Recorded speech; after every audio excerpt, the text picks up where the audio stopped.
Good morning, good afternoon, good evening, wherever you are in the world. Welcome to our webinar designed to help South Africans and other nationalities thinking about relocating to South Africa, return home potentially. I'm Mark McAllister. I'm the senior partner for Holborn based here in Cape Town. And I've been helping returning South Africans to get financially fit to return for the last 8 years. Please feel free to connect with me on all the social media channels that you can see on screen now to receive the latest updates on what you should know when getting fit to return back to South Africa. For those that want to chat now, you're more than welcome to scan this QR code and you can chat to us immediately on WhatsApp. Please do feel free to contact us through that channel. We're very active in that way. Okay, so here's what we're going to cover today. So it is a significant program, really geared around everything that you need to think about in your move back home or to South Africa. If you're like me, you think about retiring to somewhere like South Africa. It's a fantastic jurisdiction, but we'll come on to that later on. And finishing off with a family budget that you might want to use as a free tool that we provide to our potential clients. Okay, so there is a question and answer session at the end. So as I go through the presentation today, please feel free to ask a question. There's a Q&A button at the bottom of the screen now, and you can click on that, ask your questions as we go, and I'll answer them all together at the end. So let's get started then.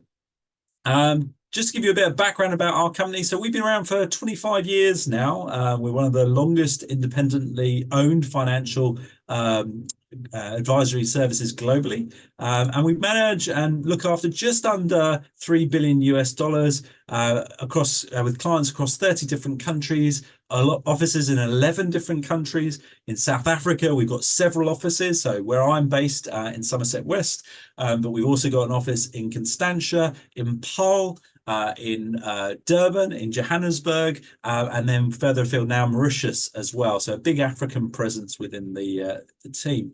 Over 2,000 happy client reviews on Trustpilot. Feel free to look us up.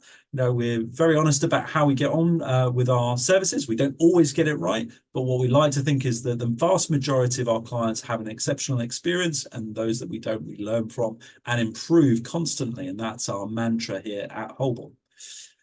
So why return to South Africa? Well, let's go through the main reasons that I hear when I'm talking to clients, maybe like you, sat in a house somewhere abroad.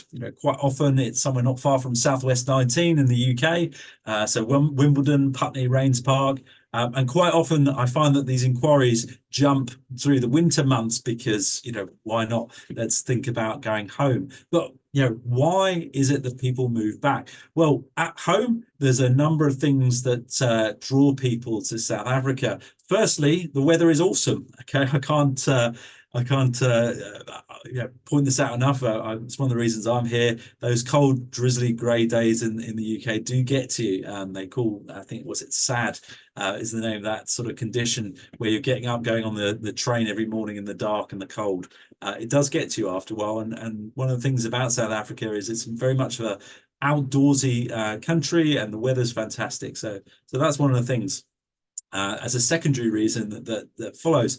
Probably the most important one, though, in that home category is that family is here. And I would say that's probably the number one reason why people move back is being closer to family, grandparents in particular, as kids grow older. Quality of the food is amazing as well. Again, one of the things that I hear from clients in the UK in particular is that the quality of the food and the cost of food as well is very, very significant for the lack of quality or perceived lack of quality overall. If you want to have a really good fillet steak these days, it's going to cost a lot of money. When you come to South Africa, you suddenly realize what you can get from a value perspective. Big houses and help at home. This is, number 4 on my list of feedback from other clients. So if you're living in maybe a slightly smaller home, feeling a little bit cramped in, then relocating to South Africa does give you more bang for your buck when you're purchasing properties. And also the cost of labor being significantly less, it means that a lot of people do have domestic support at home, whether that's a nanny, whether that's gardeners, etc., and providing support to to you and your family. So it can be a slightly better quality of life overall, depending on where you're looking to or what you're looking to achieve. Cost of living is still around about 40% of what it is in the UK. It does go up and down depending on the exchange rates. I often try and pick something that we can all identify with. And if you've been on the train this morning up into London, as an example, you probably bought yourself a Costa coffee, currently sitting about £3.95, I believe, depending on whether you have any vanilla shots in it or what have you, and the size of it. So what's that in rand terms? That's about 92 rands at the moment at current exchange rates. What's our equivalent down here? Well, I'll pick Vida, and one of the grande cappuccinos there is 45 rand. So, put that into pounds, that's £1.94. Not everything is cheaper. Cars, as an example, are more expensive, but generally speaking, my feedback from the 100 clients that I manage is that the cost of living in South Africa is lower. And one of the things that I encourage you to do as a financial planner is to run your life like a business. And one of the things that you should do when you're running a business is to drive revenue at the top end, cut costs in the middle, and then the bottom line looks after itself. And South Africa allows you to have a lower cost of living. The key thing, though, is can you maintain your income in whatever it is that you do when you move back? And that's a discussion on a case-by-case basis. Could you live here and earn in pounds, dollars, or euros? We've seen a huge surge in digital nomads and others relocating and working hybridly post-COVID. I think a lot of business in the UK realize there's a lack of people, so they'll happily employ people that they know back in South Africa, and we help a lot of clients to set themselves up in a way where they can make the most of their billing arrangements, whether that's self-employed or employed, and we assist in a number of areas in that regard. Again, it comes back to running that family business. Can you keep earning pounds but have a South African cost base? And there's a lot of things to think about if that's on your mind. Probably one of the most misunderstood and not really well explained opportunities about coming out to South Africa is your retirement income could be paid to you zero tax legitimately. There's no laws that you're breaking. You're using established legislation going back to 1962, and you could cut your tax bill by 20, 40 plus percent and live down here in your retirement off of pounds, tax-free. And I'll talk about that when I get to that segment as well. So that's something I really encourage you to think about. It's one of the reasons why a lot of high net worth individuals, they're shunning Europe because of its higher costs. And I'll be honest, some of the issues around what's going on in Europe at the moment, and people are thinking about other alternative retirement destinations. And South Africa is one of the most tax efficient jurisdictions in the world if you know how to structure yourself correctly. And that's where we really do come in. And did I say that the weather was awesome right at the beginning? It's fantastic. It's the main reason I think that I decided to settle here and stay. There's something about getting up to blue skies almost every single day that really does make life that little bit more bearable. Anyway, so hopefully that gives you some of the thoughts, maybe resonates with you. If any of these points do, then please reach out. So let's start to talk about, specific financial needs. So, over recent years, South Africans have dispersed far and wide across the globe. Here's just a small selection of countries that some of our clients have returned to South Africa from. We would highly recommend that you work with an advisor who knows about that jurisdiction that you previously will have lived in and worked in, and is up to speed on things like local tax rates, dual tax agreements, if applicable, and what will work best for you when you return to South Africa. So as a both qualified local representative and a level 4, qualified UK and an internationally certificated wealth manager with the Chartered Institute of Securities and Investments in London, I'm happy to assist with any inquiries you may have in this regard. And though I specialise particularly in clients that are coming back from the UK, my team have experience of looking after clients from all over the world and all the various nuances that go along with all of that. Okay, so enough about us. Let's talk about the basics of financial planning.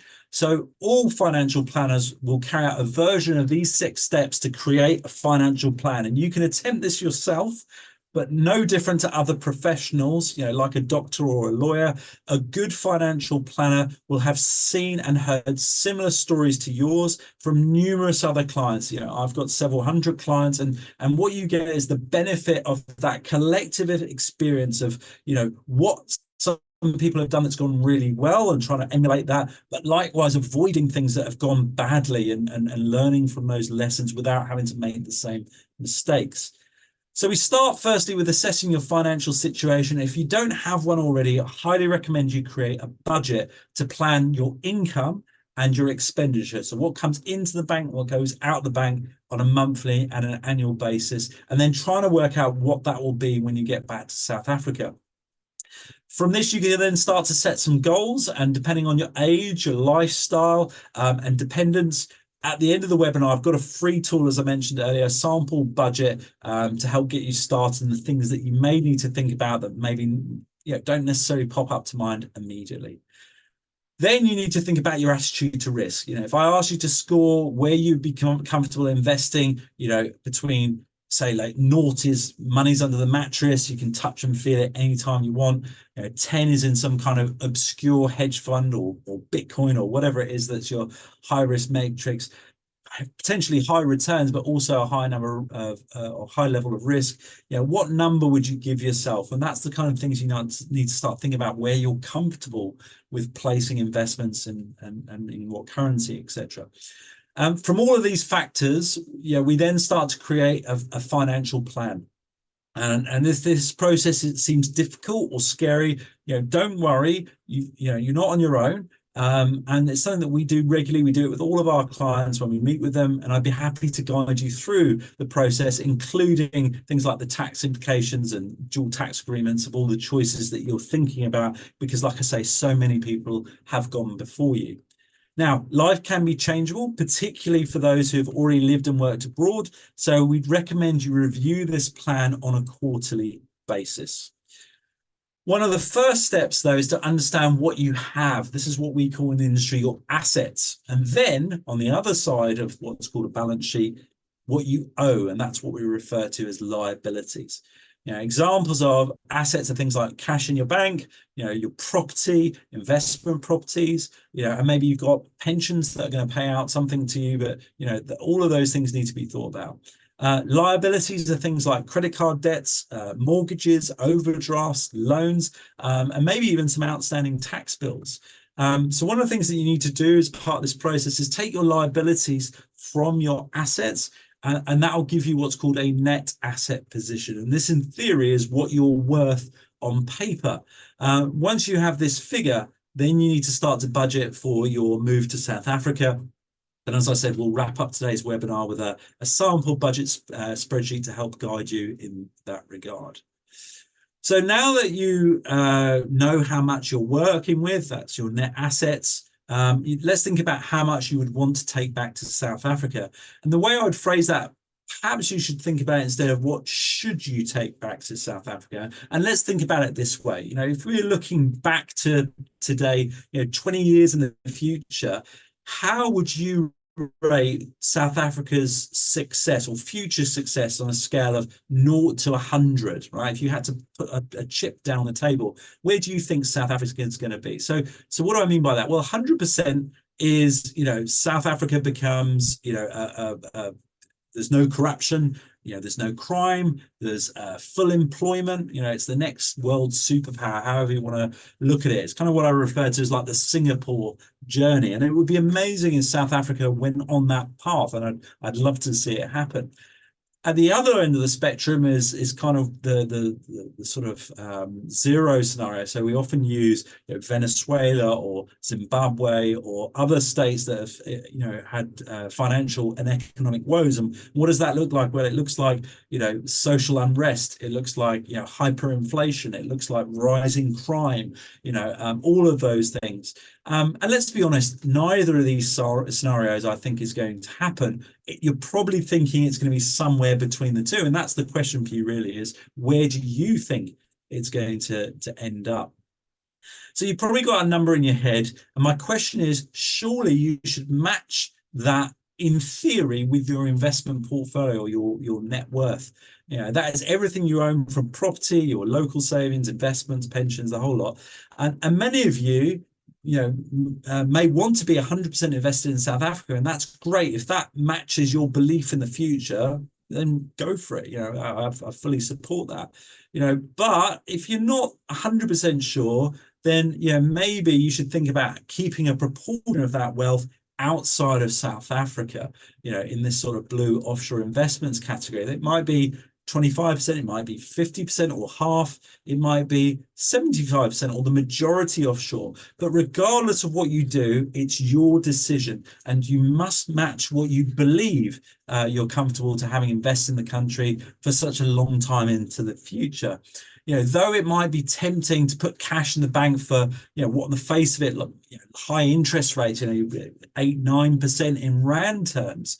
What you then start to do is open yourself up to the hidden killers of your wealth, and that's taxation, inflation, and currency depreciation. And that's where, talking to myself and my team, we will help explain those risks and how significant those can be. But again, it's your decision. So let's talk about one of those big three deadly shuns, as I call it, and that's currency depreciation. Like I said, I've been here 8 years. So when I arrived, it was about 15.45, just after the Nenegate situation to the pound. And even then I thought, crikey, that's, you get a lot for your money down here. And here we are now at, what, 23 to 24 rands to the pound, 8 years later. The thing is that, to a certain extent, it's not about what's happening now. This is a long-term trend. What you can see is what's happened over the last, nearly 45 years now, going back to 1980. And that dotted line you see is the trend line. And what often happens is that if it goes above the line, it will come back down towards the dotted line. If it goes below the dotted line, it will come back up to that line. But it often hugs that trend line quite significantly. And what you'll see is that over that 45-year period, the currency has depreciated by over 1,300%. So to give you an idea, in 1980, a million rands would have bought you 540,000 pounds. Okay, a million rand today, less than 50,000 pounds. So it's something you really need to think long and hard about, particularly if one of your thoughts are, let's sell that investment property in the UK, take the money down and buy a property in South Africa. It's one of the traps that I really would encourage you to think twice about. And again, I can give you some examples a bit of when people have done that, and as a result ended up poorer in primary currency terms. So they have less pounds or less dollar worth, in years to come. And that's something to think about. What else should I be thinking about? Well, diversification is key to an investment strategy. What I mean by that, don't have all your eggs in one basket. Look at what happened in Russia with sanctions as an example. In the event of a worst case scenario, you may need to access some form of a ring-fenced offshore investment. Many local options, particularly in South Africa, involve investments that have to come into South Africa to then go back out. We call those asset swaps in the industry. And the problem is, with money that ends up in South Africa, you may have forgotten about what's called exchange control. So if you're in the UK at the moment, we don't have those kind of capital controls. You can move money in and out of the country freely. Down here, currently, only 1 million rands a year can go out without certification. Anything over that is 10 million rands, has to have clearance from SARS and also the Reserve Bank. And those annual limits are subject to change. Okay, it's not something that happens that often, but it can happen quickly. And if it's likely to happen, it will probably happen around periods of unrest, particularly around that sort of 0% scenario and under the 50% scenario that I talked about earlier. But it's something just to be aware of. Okay, so as a lot of you on this call are heading back from the UK or Europe, let's talk about the benefits of retaining a bank account, predominantly in the UK. Well, firstly, why would you want to? It's an ideal option to keep some foreign currency, and perhaps you may have, a direct debit going for something like a UK SIM number. Really recommend that. It's handy for things like one-time pins. If you're dealing with HMRC still, or you're dealing with banks, just having a UK SIM card for the first few years that you come back, or maybe even longer, is really worthwhile considering. One of the other things to then look at is digital banking apps. I'm a huge fan of these. I recommend Revolut quite often, but Wise, Monzo, etc. offer similar solutions. These work effortlessly in South Africa with things like SnapScan, with Apple Pay, and quite often you'll get the best exchange rates with those kind of apps rather than the traditional high street banks, so the likes of HSBC and Barclays and all the rest of it. There's what's called a spread in the exchange rate, so they'll often be taking a few extra percent hidden away in every transaction if you're planning on spending using a foreign card. They might even charge an extra few percent on top in a fee, whereas the likes of Revolut, Wise, and Monzo don't do that. So my general thoughts on keeping bank accounts in the UK is, by all means, keep one, but if you're going to have one, think about a digital banking app, think about retaining a UK SIM card and paying for that direct debit on a cheaper tariff through something like a Revolut account. If you're planning to rent out your UK property, you're going to need a bank account up there anyway, so it makes sense to put all of that in place if you're thinking of renting out property. That brings us on nicely then to property and retaining that as an investment, and renting it out. I think it's a fantastic thing to do. I have to say I'm completely biased on this subject. I've been a landlord, both commercial and residential, for most of my adult life. So why is property such a good investment? Well, it's one of the few ways that you can actually grow your wealth and leverage. You can borrow money to do that. So there's lots of different ways that we can look to own that investment property, for when you come back to South Africa. These might include things like a cost-effective limited company, possibly even a pension fund if it's a few £1 million worth. There's a lot of options to consider there, and I'd highly recommend that you look at joining one of our webinars on being an expat landlord, or you can just send us a message and talk it through. But I absolutely recommend, I say a good 99 times out of 100, try and retain your UK property and rent it out if you can. There's the odd exception to that, and again, we can talk about that on a case-by-case basis. And I've got some case studies showing consistently, over a 5, 10, 15, 40-year period, why UK investment property consistently outperforms South African property. And one of the key things is price your net assets, that balance sheet we talked about, price it in pounds or price it in dollars, so you can actually see whether you're getting wealthier or poorer in primary currency terms. And sadly, South African investment property consistently underperforms, and that's maybe a discussion for another day, but happy to chat to you about that on a one-to-one basis. Okay, one of the areas that I'm often asked about is the dual tax agreement, particularly between South Africa and the UK. And particularly if you're thinking about becoming a digital nomad on your return to South Africa. So what is a dual tax agreement, or a DTA? Well, it's put in place to ensure that you aren't taxed twice. So when you live in one country but have assets or employment, potentially in another. So there are a number of ways that you could fall foul of the DTA by not correctly reporting your tax status to either SARS or HMRC. One thing I'd really encourage you not to do is think that you can game the system, that you can swing under the radar and nobody's going to know about you. Again, one of the most common ways that I end up with new clients, probably the third most common reason, is that somebody's had a brush with either SARS or HMRC because they thought they could, quote marks, get away with something, and then they've been fined or had a penalty with interest, etc. Why? Because of a thing called Common Reporting Standards. Please Google it, CRS. It's a data sharing agreement. It's been around since 2016.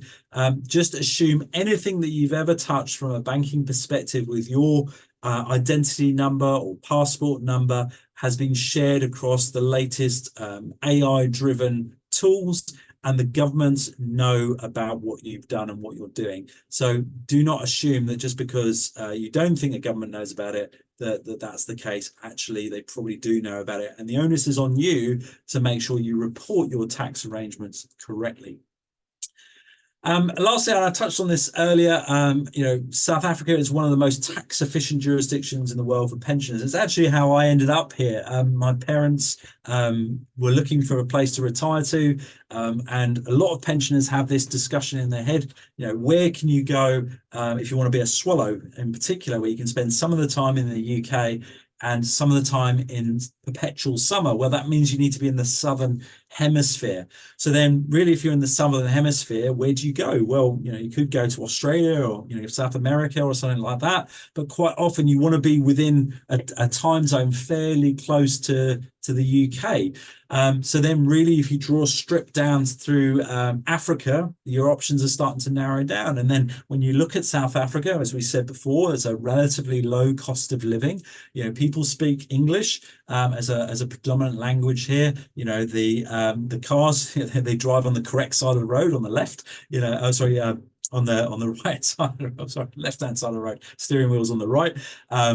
So it's a very easy jurisdiction to relocate to, and overall it's very friendly. One of the things that's friendly about it is that if you're structured correctly, your pension income or income that has been structured as pension income will be tax-free with certain exemptions applied. Doesn't apply to everything, and there's a few nuances to all of that, but it's one of the reasons why, if you're thinking about retiring to South Africa, I highly recommend that you have a discussion with us to understand a bit more about that.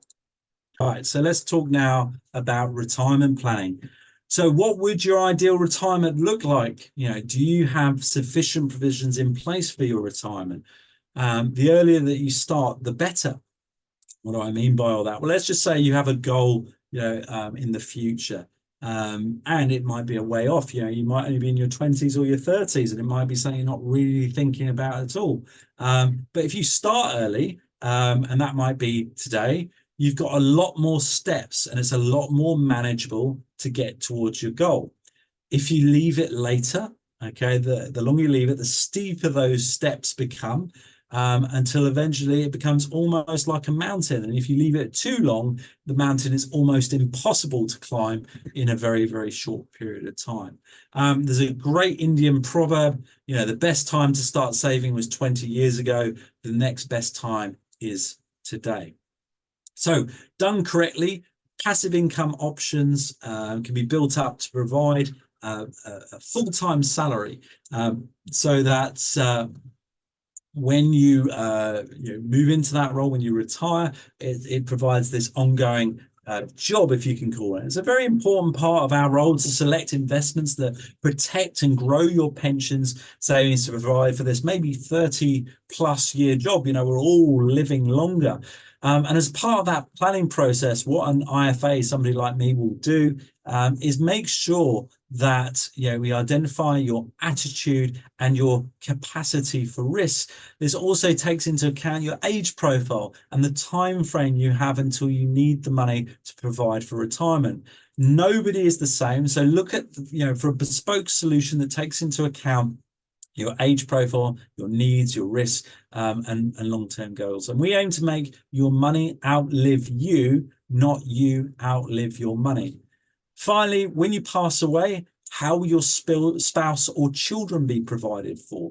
I often see examples. I've got one on the go at the moment with a client, terrible, unfortunately, cross-border probate, assets that are stuck, non-accessible, frozen in various jurisdictions. Where we come in is in the specialist area is to make sure that that doesn't happen to you and your family. So if you think your total net assets are likely to be over 7 million rand when you're back in South Africa, you really need to start thinking about this key point of what we call estate planning. One of my core areas of specialisms is helping returning South Africans to reconnect with their UK pensions so that you can greatly improve your retirement in South Africa, as I said earlier. So it's very likely you'll have paid into some form of private pension whilst you're working abroad, particularly if you're in the UK, due to auto-enrollment. Did you know that there's nearly 19 billion pounds of unclaimed pension pots? One of them could be yours. In March 2017, the UK government introduced a 25% exit tax. So if you want to take your private pension away from the UK, they all look to take a quarter of it away at that point. So previously, a lot of returning South Africans were moving their pensions abroad to other more favourable tax jurisdictions to make sure they got better performance and thus income in retirement. This move by the UK government is perceived as a way of keeping investment mainly in the UK, whilst also trying to increase tax take for the expats that are leaving to go back to other countries. So this tax could go up, it could go down in future. So ask yourself, do you want your private pension to be at risk of any changes in law from the government of today in the UK, or do you want to know what your options are so that you can stay flexible when you're back in South Africa? Whilst thinking about that, the UK's pension system is under significant strain. Why is that? We touched on it earlier because of an aging population and, historically a lot of low interest rates. I appreciate it's got a lot higher in the short term recently, but we don't think that's going to last forever. So that's meant that there's a lot of vanilla pension funds that have underperformed. Many schemes have had significant deficits that were then magnified during the COVID pandemic. So by leaving your pension unreviewed, it's at risk of being devalued by the UK government, taking more in taxation, or the company in question may go insolvent. There's a recent report by PricewaterhouseCoopers identified that 5% of big companies in the UK are at risk of failure, and the likes of British Home Stores, Monarch, Carillion, just examples of those thousands of workers that lost out on pension benefits that could have ruined their retirement as a result. So, if this concerns you, particularly if you have an older style pension, particularly a defined benefit pension, it's worthwhile just looking at what you have and understanding what those risks are just in case. So one of the services that we offer, if you have a UK pension, it might be, what is going to pay for that financial freedom or that 30+ year holiday that we talked about earlier. So ask yourself some questions. Do you know who your pension is actually with? We see this so often where pensions books get sold from Aegon to Aviva, from Aviva to Scottish Widows, from Scottish Widows, to Legal and General, and around it all goes. So do you actually know really who your pension is with? Do you know how much it's worth today? All right. And do you know what it's actually invested in, or are you in just some kind of very generic fund that works for, everybody else that's in the same arrangement? But more importantly, how is it performing against its peers? In that group, is it at the front of the horse race? Is it in the middle, or is it at the back? And therefore, what will it be worth in the future? So one of those things where just a few degrees out now could make all the difference 10, 20, 30 years down the line. So one of the things that we offer is a free pension reconnection service. So if you answered no to any of the questions above, or you're not sure, our team will simply go and contact those pension providers on your behalf, get all of the information, and come back to you with what it is you have in place and present you with what options that you have for what you can do when you come back to South Africa. Do this through a letter of authority. It doesn't allow us to make any changes at all, so I refer to it as a pension MOT. We literally go and have a quick look under the bonnet and then come back to you and let you know what you have in place. So why is it so important to gather this information? Well, remember what I said about that tax break available under the dual tax agreement? Well, with the correct UK pension, you can receive your pension income in South Africa tax-free. With the wrong type, or one that hasn't been set up correctly, up to 45% of your income at source could be deducted, because at the end of the day, it was set up for when you were going to be a UK resident retiring in the UK, not a UK resident retiring in South Africa. If you then decide you want to remove your pension, take it away from the UK, not just to South Africa or maybe somewhere else, you might find that there's a tax charge, and that might be between 25 and 55%, depending on which methodology you use to try and access it. So I really wouldn't recommend that route without taking proper formal advice. And with the right correct pension, You could do this as a South African tax-free when you are 55, thus giving a large lump sum to consider other maybe better performing and tax efficient solutions designed specifically for South African residents.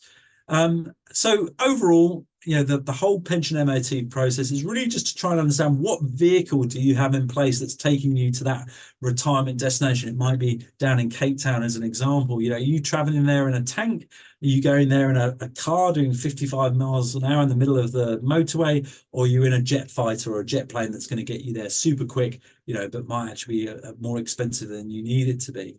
If you're sailing just a few degrees off course, where would you end up? You might be aiming for South Africa, but end up in South America as an example. Tenuous link, I appreciate. But there we go. All right, so if you don't have any form of foreign pension, if that's something you've not put in place, and you haven't got an investment property and all these things, you might be suddenly thinking, crikey, I need to do something about this. I need to start to make a plan. I come back to that Indian proverb, it's better to start something now than nothing over the next 20 years.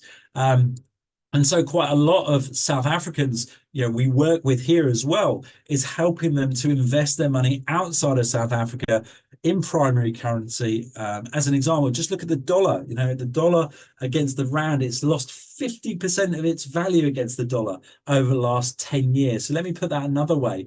Anything that you own in rands over the last 10 years needed to go up 100%. And if it hasn't gone up 100%, you might as well have just bought dollars and sat in a bank account and earned zero interest, and you would have outperformed that South African investment. So that's why so many clients are approaching us and saying, look, how can we protect our money away from what's going on in South Africa in primary currencies?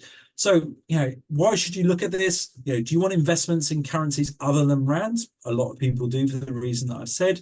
Do you want investments that aren't affected by the decisions of the South African government? Again, there's a lot going on, particularly with an election year, that made people think about that. And do you want investments in everything from gold to property, but in one nice, neat, tax-efficient solution? Yeah, again, that's something a lot of people ask for. And do you want those investments to pass seamlessly to the next generation without, unnecessary probate, inheritance tax, or estate duty? So if you've answered yes or maybe to any of those questions, then again, we're happy to have a discussion with you and talk to you about how we can help, regardless, around making sure you're structured effectively for your new life back in South Africa. Okay, I know that's a lot to take in. Well, hopefully it's been useful. I'm going to wrap up now with the last little bit, which was, talking about our budgeting tool. So don't hesitate to reach out to us if this would be of interest. It's a customizable spreadsheet, so it's got a lot of ideas on it from, like I said, the several hundred clients that we look after within my team. And it might be something that you want to start with and then edit it and change it to suit whatever you want. So feel free to contact us and we can send that out to you. How do you reach out to us? Well, here's our contact details again. So feel free to drop me a WhatsApp or an email. You can follow me on Twitter or X as it is these days. We've got a Facebook page as well. So if you want, you can follow us on Facebook. I'm also on LinkedIn. If you want to send a WhatsApp today, just scan this QR code in front of you, and you can send me a WhatsApp now as we're chatting. I hope that was useful. So on to our Q&A session. If you haven't already done so, please ask a question by clicking on the Q&A button at the bottom of the screen, and we'll do our best to answer them now for you. If you'd like to know anything more about what I said or have any questions about what we've discussed, please don't hesitate to reach out. I look forward to hopefully talking to you one-on-one in due course. Okay, so moving on to our questions, and let me just go on to that. Let's take the first one. So let me answer this live. So with so many tenants not paying rent and wrecking property and still being legally allowed to stay in the property, isn't this risky? Look, at the end of the day, yeah, it's an anonymous question. Yeah, look, it's right to point out that there are risks with property. There's risks with any investment, okay? But all I can do is point out factually what we know. And I'll give you an example of a client bought a property in Cape Town in 2006, paid about 3 million rands for it, and that was about £300,000 at the time. They're now selling that property. Okay, selling it for about 9 million rands. How much is that in pounds? Not far off, about 330,000 pounds, I think, at the moment. So they've made 30,000 pounds over, just shy of 20 years. So if you look at how the UK investment property market has performed over that same time frame, it's completely night and day. So yes, you're right. There is risk associated with property investment around tenants.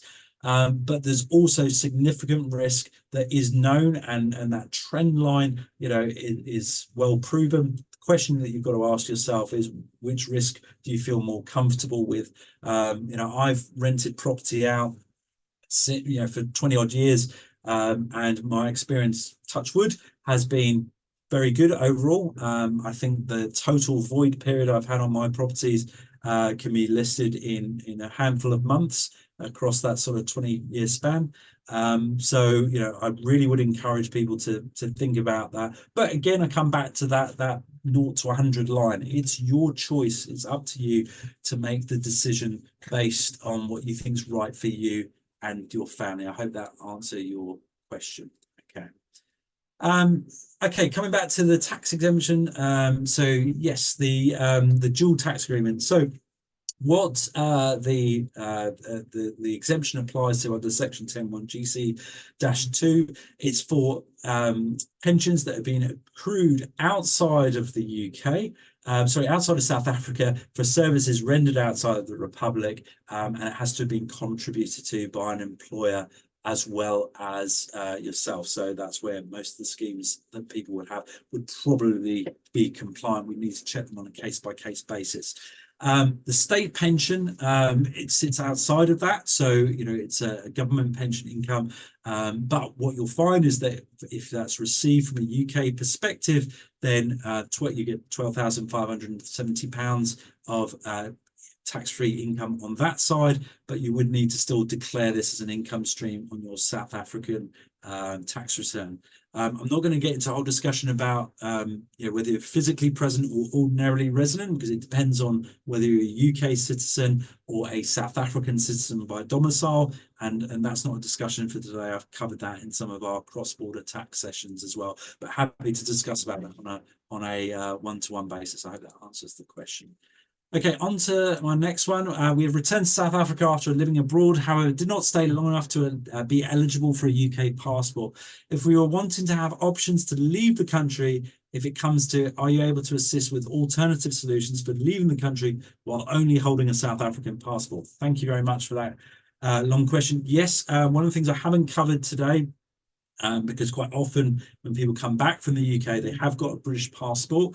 If you haven't stayed there long enough, then the most popular route that we have available, and we are the leading distributor for these solutions globally, is a golden visa in Portugal. So it allows you to access a European passport between 6 years from now. The key thing about that European route is that you only have to go and spend 1 week a year there over a 5-year period to be able to apply for citizenship. Nearly every other jurisdiction that offers some form of golden visa or citizenship by investment, particularly connected to Europe, will expect you to be there at least 6 months of the year. Okay, and the scheme in Portugal has changed a lot. A lot of people misinterpreted it, thought it was closed. It nearly did close, but it's still open. But it has evolved slightly from what it used to be. You used to be able to just buy an investment property there. Unfortunately, those days have gone now. But like I say, we're the #1 distributor of that solution for Portugal globally. So we're quite keen to assist there if that's something that might help. At least then you've got a European passport, allows you to relocate anywhere within Schengen. You can then travel into the UK visa free, no different than you can do the other way around if you've got your UK passport. There's other options as well, other locations around the world, but that's probably best discussed on a case by case basis rather than talking about it today. I hope that answered your question. Okay, moving on, Janet, very good question here. How difficult is it to obtain a UK mortgage for renting out a property in the UK once I've moved to South Africa? I didn't touch on this earlier, forgive me for it. I always recommend to clients, if you can, sort out your mortgage while you're UK resident with UK income, with UK providers before you leave. Don't try and do it after you leave. it's a conundrum for me at the moment as a planner, because if you've got a low interest rate from before 2022 when the rates started jumping, maybe leave that in place. If you were to renew now, the rate's going to be much higher.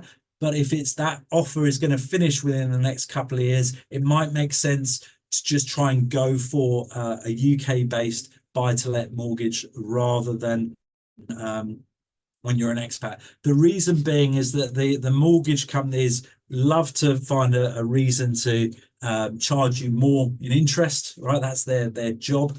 And South Africa is perceived as a high-risk jurisdiction. So you can expect to pay more in interest as an expat with a UK-based mortgage, significantly more as an expat with a buy-to-let mortgage than you would do if you were a UK resident with a residential mortgage. So, part of what we would do in our discussions is talk through all of that and try and crunch those numbers to make sure that what you have in place is viable. And that might be a situation where, with interest rates where they are, potentially selling a UK property and either downsizing or using the funds elsewhere might make sense. But again, that's very much on a case-by-case basis. Jenna, I hope that answers your question, and thanks for that. That was a great one. I don't often get asked that one, and forgive me for not covering it earlier on. Okay. Even if I get the mortgage before leaving the UK, won't you have to tell the mortgage provider that I've moved to South Africa?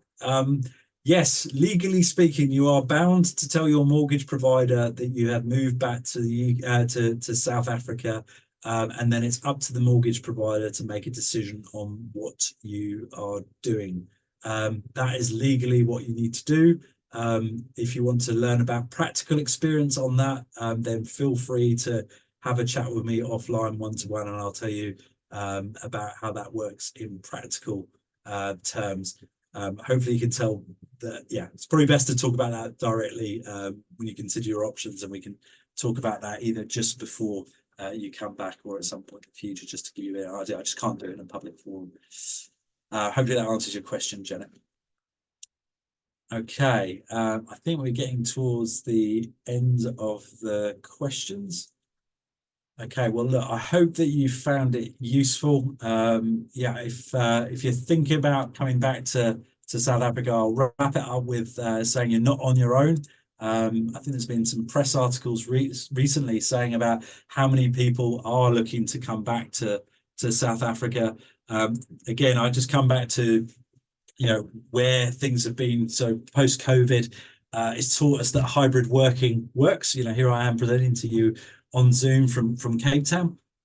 A lot of clients do relocate, have a fantastic quality of life down here, maintain their primary currency income stream. They cut their costs by living in Africa with a better quality of life.